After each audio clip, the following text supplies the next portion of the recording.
Hello Minu, তোদের খবর কি? হ্যাঁ কাকিমা, আমাদের খবর তো সব ভালোই। তোমরা কেমন আছো? এই চলে যাচ্ছে কোনো রকমে। দিনকাল যা পড়েছে, এসব দেখে শুনে কতদিন যে আর ঠিক থাকবো কে জানে। কেন, কি হলো আবার? আর বলিস নে, নববর্ষের দিন রাস্তায় যেসব বাচ্চা বাচ্চা মেয়েদের দেখলাম চ্যাংড়া ছেলেদের সাথে বেলেল্লাপনা করতে, তাদের আবার শাড়ি পরার কি ধরন! পেট দেখিয়ে বুক দেখিয়ে শাড়ি পরা, সুন্দর করে শাড়ি পরলে কতই না মিষ্টি লাগে দেখতে। তা না, আর এদের মা বাপ গুলো কিছু বলে না।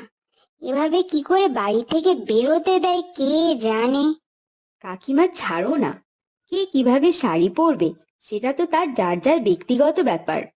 আমাদের যদি কারো শাড়ি পরার ধরন পছন্দ না হয়, আমরা যেহেতু তাদের চেঞ্জ করতে পারবো না, তাহলে তাদের নিয়ে চর্চা করে কি কোনো লাভ আছে? আমাদের যেভাবে শাড়ি পরতে ভালো লাগে আমরা সেভাবেই শাড়ি পরবো।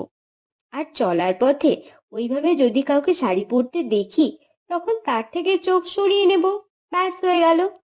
তুই কথাটা ঠিকই বলেছিস, কিন্তু রাস্তাঘাটে ওসব চোখে পড়লে কি করে চোখ সরাই বল দেখি। যেভাবে আমি বিয়ে কবে করব এই প্রশ্নটা এক কান দিয়ে ঢুকিয়ে অন্য কান দিয়ে বার করে দিই, ঠিক তেমনি তুমিও এক চোখে দেখে ফেললে অন্য চোখ বন্ধ করে সেখান থেকে চলে যেও, মিটে গেল।